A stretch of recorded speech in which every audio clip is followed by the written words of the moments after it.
श्री गणेशाय नमः। आत्मज्ञानामृत ग्रंथ के द्वारा जीवन की सार्थकता और सत्यता क्या है, इसे प्रदर्शित किया गया है। श्री गणेशाय नमः। श्री आत्मज्ञानामृत ग्रंथ समस्त धर्म ग्रंथों का सार, भाग 50।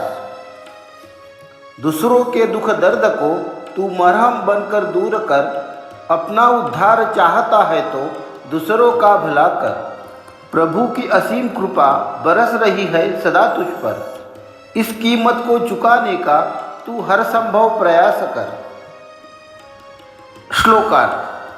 अपने स्वार्थ हित की चिंता छोड़कर मनुष्य को दुखी लोगों के हित का विचार करते हुए उनका दुख दर्द मिटाने का भरकस प्रयास करना चाहिए। यदि हमें अपना उद्धार करना है तो सदा दूसरों की भलाई के लिए तत्पर रहना चाहिए, क्योंकि परमात्मा द्वारा निर्मित प्रकृति का नियम कहता है कि आप समाज के लिए जितने अधिक भलाई के काम करोगे उतनी ही अधिक तीव्रता से परमात्मा की असीम कृपा आपकी सेवा में हाजिर रहेगी। जिस परमात्मा की कृपा दृष्टि पाकर आज तू धन वैभव से संपन्न होकर जीवन व्यतीत कर रहा है, ऐसे महान परमेश्वर के तुझ पर जो कई एहसान है, इस कर्ज की अदायगी के लिए तू सामान्य जनता को जनार्दन का स्वरूप समझकर उनकी यथाशक्ति सेवा कर। जब आएगा बुलावा हरि का, नहीं चलेगी तेरी चालाकी रे। धन दौलत यह माल खजाना, सब धरा का धरा ही रह जाए रे।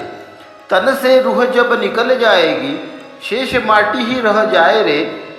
अच्छे बुरे कर्म का लेखा जोखा, बस यही साथ तेरे जाए रे।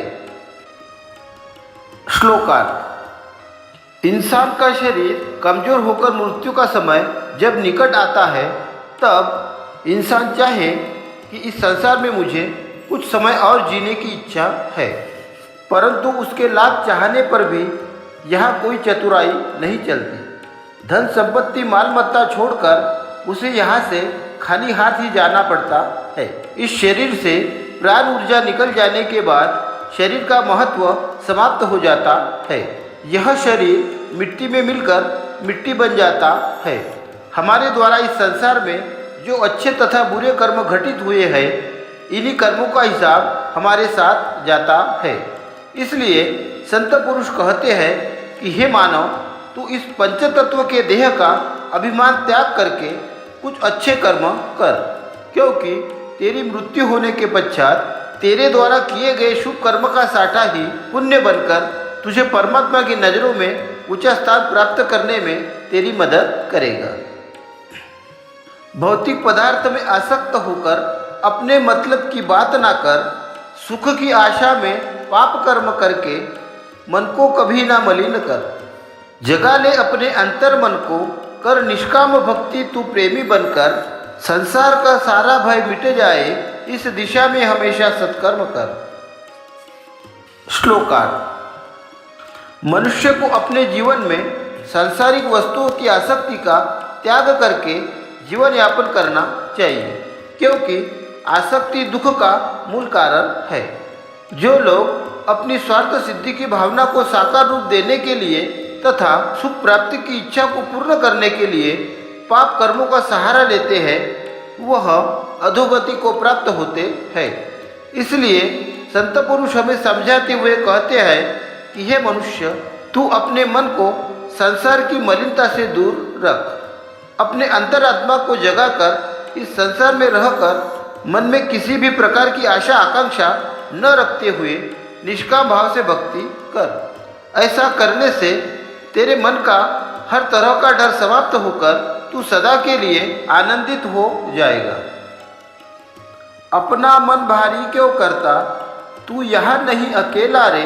दीनानाथ को अपना बनाकर उससे प्रीत लगा ले रे।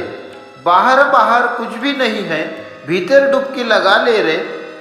तू एक खेल खिलौना प्रभु का, वही तो तेरा सूत्रधार रे। श्लोकार्थ। जीवन में कभी कभी ऐसा भी समय आता है कि इंसान विपरीत परिस्थितियों से परेशान होकर दुखी हो जाता है।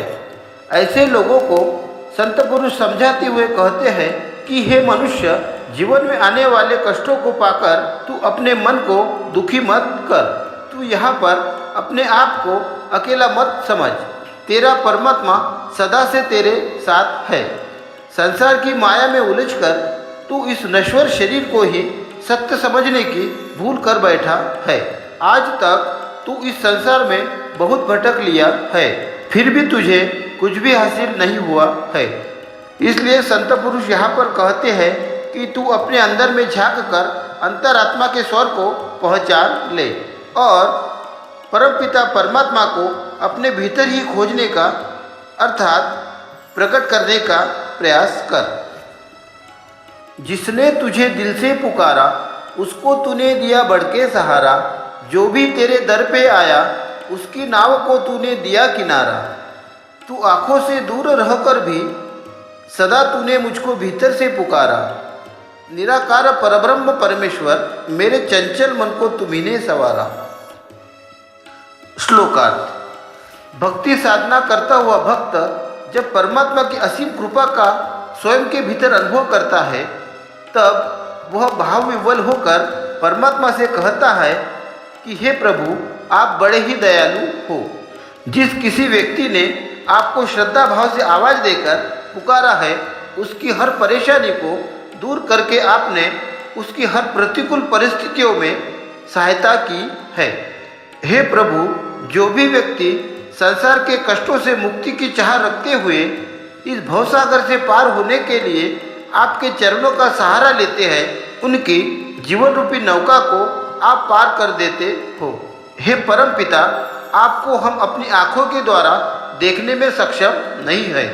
आप हमारी नयनों से दूर रहकर भी हमें भीतर से आवाज़ देते रहते हो।